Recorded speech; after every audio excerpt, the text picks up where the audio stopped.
নমস্কার, সুচিত্রাস কিচেনে আপনাদের সবাইকে স্বাগত। আমার আজকের রেসিপি কালোজাম। কোনো রকমের ছানা করার ঝামেলা ছাড়াই বানিয়ে নেব ইনস্ট্যান্ট কালোজামের রেসিপি। একদম দোকানের মতো পারফেক্ট।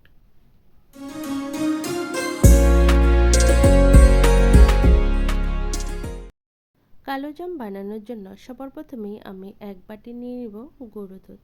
এখানে আমি মেপে নিয়েছি প্রায় 150 গ্রামের মতো। এরই সাথে 2 চামচ দিয়ে দেব সুজি, 2 চামচ দিয়ে দেব ময়দা, আর 2 চামচই দিয়ে দেব চিনির গুঁড়ো, যেটাতে হালকা একটা মিষ্টি আসবে। আর 1/4 চামচ দিয়ে দেব বেকিং পাউডার। আমি এখানে কিন্তু সোডার ইউজ করিনি, বেকিং পাউডার দিলেই হয়ে যাবে। আর এখানে 1 চামচ দিয়ে দেব বাটার। বাটারের বদলে কিন্তু ঘি বা তেল দিলেও হয়, তবে ঘি বা বাটার দিলে এর স্বাদটা কিন্তু বেশ ভালো আসে। এবার সব শুকনো উপকরণগুলো ভালো করে একটু মিশিয়ে নেব। ভালো করে মেশানো হয়ে গেলে আমি এখানে দুধ দিয়ে আটার একটা ডো তৈরি করে নেব।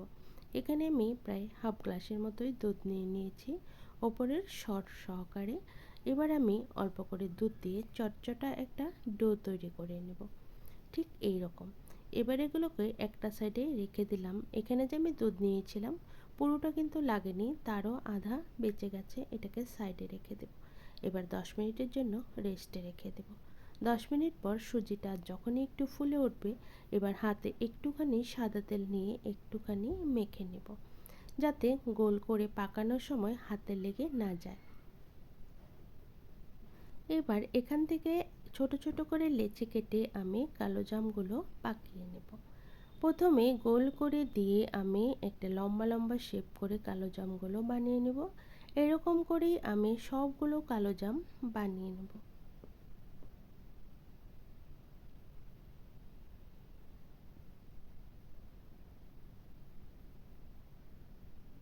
কালোজামগুলো কিন্তু সবগুলো পাকানো হয়ে গেছে। এবার একটা কড়াই বসিয়ে কড়াইতে দিয়ে দেব সাদা তেল।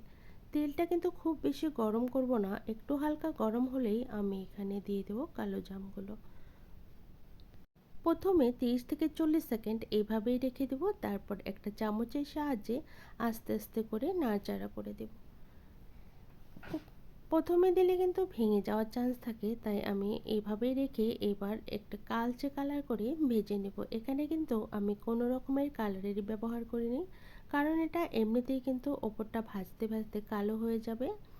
এবার বাকি যেগুলো কালোজাম ছিল সেগুলোকেও এভাবে কালচে করে ভেজে তুলে নেব। এই সময়ে কিন্তু গ্যাসের ফ্লেম একদম মিডিয়াম টু লোতেই রেখে দেব, নইলে কিন্তু ওপর দিয়ে লাল হয়ে যাবে আর ভিতরে কিন্তু কাঁচা থেকে যাবে। এরকম করেই উল্টে পাল্টে যতক্ষণ না পর্যন্ত কালার চলে আসে ততক্ষণ ভাজতে থাকবো। ভালো মতো ভাজা হয়ে গেলে সবগুলো ওই একই প্লেটে তুলে একটা সাইডে রেখে দেব। এবার শিরা বানিয়ে নেব। তার জন্য আমি 1 বাটি চিনি নিয়ে নিলাম। চিনিটা একটু কম আছে কারণ 1 বাটি শিরা আছে। 1 বাটি শিরা দিয়ে দিলাম আর দেব 2 বাটি জল, মোট 3 বাটি জল দিয়ে দিলাম। এবার চিনিগুলোকে ভালো করে গলিয়ে নেব। এরই সাথে আমি 4টে ছোট এলাচ ফাটিয়ে দিয়ে দেব, এতে টেস্ট বেশ ভালো আসবে। চিনিতে কিন্তু কোনো রকমের তার পাকানোর দরকার নেই, জাস্ট একটু মেল্ট হয়ে গেলেই আমি মিষ্টিগুলো দিয়ে দিব।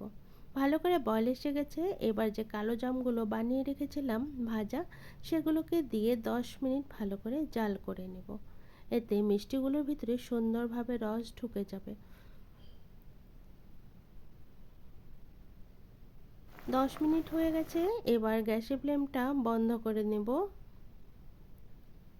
গ্যাসের ফ্লেম বন্ধ করে আবারও 2 ঘন্টার জন্য রেখে দেব মিষ্টিটা ঠান্ডা হওয়ার জন্য। ঠান্ডা হলে আমি সার্ভ করে দেব।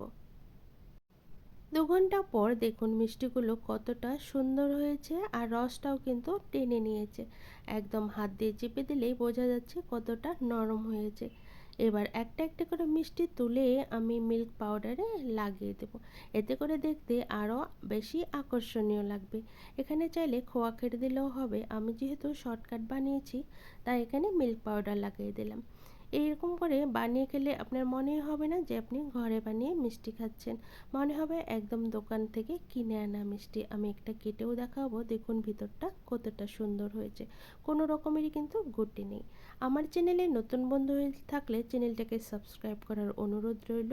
পাশে থাকা বেল আইকন অবশ্যই প্রেস করে দিবেন, কারণ আমি চ্যানেলে যখনই কোনো নতুন রেসিপি দেব এর নোটিফিকেশন আপনারা পেয়ে যাবেন। আবারও হাজির হয়ে যাব অন্য কোনো রেসিপি নিয়ে।